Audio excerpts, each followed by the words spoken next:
कहानी की शुरुआत एक बड़े से जंगल से शुरू होती है जिसमें कई खतरनाक जानवर रहते थे। इन जानवरों का शिकार करने दूर दूर से लोग आते थे। ऐसे ही बॉब और सैम नाम के शिकारी भी शिकार करने जंगल में आए थे। बॉब जल्दबाजी में गोली चलाता है जिससे शिकार भाग जाता है। सैम बॉब की शरारत पर बेहद गुस्सा करता है। वो हर हाल में शिकार करना चाहता था, इसलिए वो बॉब को टेंट में जाने को कहता है और खुद कुछ जंगलियों को लेकर शिकार पर चल पड़ता है। सैम के साथ कई लोकल जंगली थे जो जंगल के कोने कोने के बारे में जानते थे। जल्दी ही सैम की नजर एक राइनो के निशान पर पड़ती है। जंगली सैम को बताते हैं कि ये राइनो कबीले का निशान है। इस निशान का मतलब है कि आगे राइनो कबीले की हद शुरू होती है। सैम आगे जाना चाहता था लेकिन जंगली उसे रोकते हैं। वो सैम को समझाते हैं कि राइनो कबीला बेहद खतरनाक है, मगर सैम उनकी बात नहीं मानता और अकेला ही राइनो कबीले की हद में चला जाता है। सैम धीरे धीरे आगे बढ़ ही रहा था कि इसी बीच उसे कुछ जंगली घेर लेते हैं। वो सैम को बताते हैं कि तुम राइनो कबीले की हद में आ चुके हो। हम तारा कबीले के लोग हैं और हम राइनो कबीले की हद की सुरक्षा करते हैं। इतना कहकर वो सैम को अपने साथ ले जाने लगते हैं। जल्दी ही सभी लोग तारा कबीले में पहुंच गए। कबीले का सरदार सैम से कहता है कि तुम्हें यहाँ नहीं आना चाहिए था। राइनो कबीले में कोई भी बाहरी इंसान नहीं आ सकता, इसलिए अब तुम्हें मरना होगा। उसकी बात खत्म होते ही सैम के सामने राइनो का एक पुतला आता है। जंगली जैसे ही सैम को मारने लगते हैं तभी सैम पुतले को हाथ लगाता है, जिसके साथ ही सभी जंगली भी पुतले बन जाते हैं। सैम को कुछ समझ नहीं आ रहा था कि ये क्या हो रहा है। इसी बीच सामने वाली गुफा भी अपने आप खुल जाती है। सैम देखता है कि गुफा के पार एक खूबसूरत जंगल है, इसलिए वो गुफा को पार कर जंगल में आ जाता है। सैम ने पहली बार इतना खूबसूरत जंगल देखा था। वो जैसे ही थोड़ा आगे जाता है तो उसके सामने सिरिया नाम की लड़की पेड़ से गिर जाती है। सैम सिरिया की मदद करना चाहता था, मगर सिरिया उसे काट कर एक तरफ भागती है। सैम भी उसके पीछे भागता है। उसे सिरिया तो नहीं मिलती, लेकिन उसे कुछ जंगली लड़कियां पकड़ लेती हैं। वो पहले सैम पर हमला करती हैं और फिर उसे अपने साथ ले जाती है। कुछ ही देर बाद सभी लोग राइनो कबीले में पहुंच गए। सैम को जिन लड़कियों ने पकड़ा था वो राइनो कबीले की लड़कियां थीं। वो सैम को एक जगह पर लाकर बांध देती हैं, जिसके बाद सैम के सामने कबीले की रानी आती है। रानी सैम से उसका नाम और उसका काम पूछती है। सैम उसे अपना नाम बताकर कहता है कि मैं एक शिकारी हूँ। सैम के बारे में जानने के बाद उसे एक जेल में डाल दिया जाता है। इसी जेल में सिरिया भी बंद थी, जिसकी सैम मदद करना चाहता था। वो सैम को बताती है कि मैं एक गुलाम लड़की हूँ। हम जब जंगल में मिले थे तब मैं यहाँ से भाग रही थी, मगर मैं भाग नहीं पाई और कबीले की लड़कियों ने मुझे पकड़ लिया। इसके बाद वो सैम को राइनो कबीले के बारे में बताती है। वो बताती है कि कबीले की रानी बेहद जालिम है। उसने कई लड़कियों को गुलाम बना रखा है। कबीले में जिन लड़कियों के बाल काले हैं वो राइनो कबीले की लड़कियां हैं और सुनहरे बालों वाली गुलाम लड़कियां हैं। उधर गुलाम लड़कियों के सामने रानी आ गई थी। वो एक जगह पर बैठकर सैम को अपने पास लाने को कहती है। इसके बाद रानी जैसे ही इशारा करती है तो गुलाम लड़कियां नाचने लग जाती हैं। जल्दी ही सैम को जेल से निकालकर रानी के पास बैठा दिया गया। लड़कियां अभी भी नाच रही थीं। नाचते नाचते लिविया नाम की लड़की खाने पर गिर जाती है। लिविया की हालत देखकर रानी बेहद हंसती है। लिविया भूखी थी और वो रानी से खाना मांगती है। रानी के कहने पर पूरा खाना नीचे गिरा दिया जाता है। खाना नीचे देखकर गुलाम लड़कियां उस पर टूट पड़ती हैं। लड़कियों की हरकत देखकर रानी उनका मजाक उड़ाती है। लिविया को रानी का मजाक अच्छा नहीं लगा, इसलिए वो गुस्से में आकर रानी पर खाने का टुकड़ा फेंकती है। लिविया की इस हरकत से सभी हैरान हो गए। रानी जल्दी जल्दी उसके पास आकर पहले उसे काफी पीटती है और फिर उसे जान से मार देती है। रानी की बेरहमी देखकर सैम भी हैरान हो गया। कुछ देर बाद रानी अपने कमरे में थी और उसके बुलाने पर सैम को उसके पास लाया गया। रानी सैम को अपने बिस्तर पर बिठाकर उसे दारू पिलाती है। इसके बाद वो जब सैम को गर्म करने लगती है तो सैम उसे रोक देता है। रानी अपनी प्यास बुझाना चाहती थी, मगर सैम ने ऐसा करने से मना कर दिया। रानी के बार बार समझाने पर भी जब वो नहीं मानता तो रानी गुस्से में आकर उसे जेल में डाल देती है। इस बार सैम को गुलामों की जेल में डाला गया था। यहाँ कई गुलाम आदमी काम कर रहे थे। जंगल में जब भी कोई आदमी आता था तो रानी उसे पकड़कर गुलाम बना लेती थी और उससे पूरी जिंदगी काम करवाती थी। देर रात को रानी के कहने पर सभी गुलाम लड़कियां राइनो के पुतले के पास आने लगती हैं।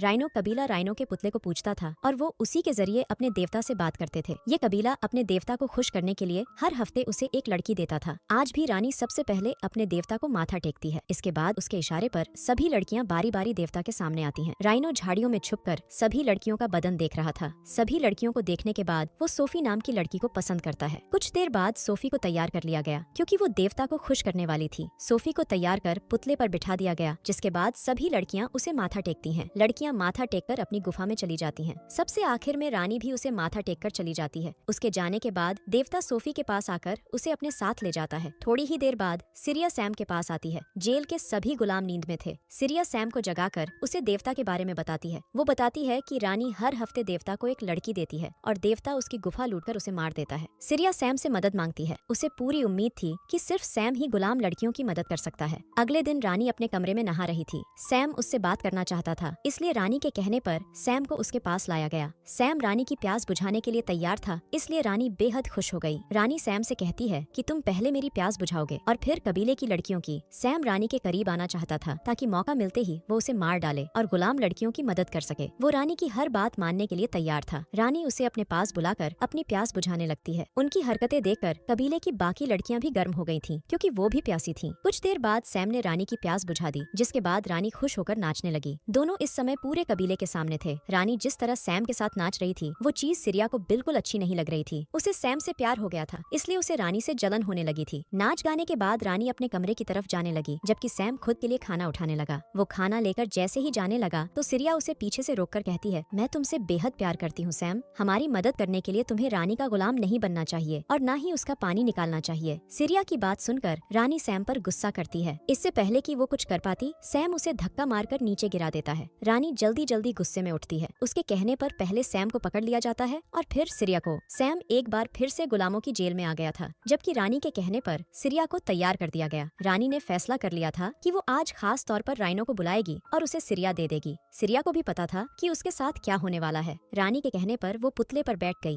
जिसके बाद लड़कियां उसे माथा टेककर जाने लगीं। उधर गुलाम सैम की हथकड़ियां तोड़ने की कोशिश कर रहे थे, जबकि लड़कियां सिरिया को माथा टेक रही थीं। जल्दी ही सैम की हथकड़ियां टूट जाती हैं, जिसके बाद गुलाम आदमी राइनो कबीले की लड़कियों पर हमला कर देते हैं। उधर देवता झाड़ियों से बाहर निकल आया था और तभी सैम भी वहाँ पहुँच जाता है। इससे पहले कि देवता सिरिया को उठाता, सैम उस पर कूदकर उसे रोकता है। देवता के नकाब के पीछे एक जंगली था। सैम सिरिया को बचाना चाहता था, जबकि देवता उसे उठाना चाहता था। इसी बीच रानी भी सिरिया को मारने की कोशिश करती है, लेकिन सैम उसे रोककर धक्का देता है, जिसके साथ ही रानी बेहोश हो जाती है। देखते ही देखते कई नकाबपोश झाड़ियों से बाहर आते हैं। राइनो कबीले की लड़कियां उन्हें अपना देवता मानती थीं, लेकिन ये सब तो जंगली थे जो जानबूझकर लड़कियों को बेवकूफ बना रहे थे। इसी बीच गुलाम आदमी भी यहाँ तक पहुँच जाते हैं और उन्हें देखकर जंगली भागने लगते हैं। गुलामों ने उन सालों को मारने का फैसला कर लिया था, इसलिए वो उनके पीछे दौड़ते हैं, जिसके बाद एक खतरनाक लड़ाई शुरू हो जाती है। इसी बीच रानी को भी होश आ गया और वो भी लड़ाई में कूद जाती है। जंगली लड़ाई में तेज थे, जिस कारण वो गुलामों पर भारी पड़ रहे थे। जल्दी ही सभी के सामने असली राइनो देवता आता है। रानी उसे माथा टेकती है, लेकिन फिर भी वो उसे मार देता है। असली देवता को देखकर सभी जंगली डर गए और वो साले वहाँ से भाग गए। राइनो देवता भी रानी को मार कर गायब हो जाता है। सब कुछ शांत हो गया था। सिरिया चाहती थी कि सैम उसके साथ चले, मगर सैम अपनी दुनिया में वापस जाना चाहता था। सिरिया के जाने के बाद वो फिर से पुतले को हाथ लगाता है और अगले ही पल तारा कबीले में पहुंच जाता है। कबीले वाले फिर से ठीक हो गए थे और उनके देखते ही देखते पुतला टूट जाता है। पुतला टूटने के बाद सरदार सैम का धन्यवाद करता है। वो सैम को बताता है कि हमें पुतले की रक्षा करने का श्राप था, अब पुतला ही नहीं रहा तो हमारा श्राप भी खत्म हो गया। कहानी के आखिर में सैम फिर से बॉब के पास पहुंच जाता है और वो फिर से शिकार की तलाश करने लगते हैं। इसी के साथ इस कहानी का यही अंत हो जाता है। हमारी वीडियो देखने के लिए बहुत बहुत धन्यवाद।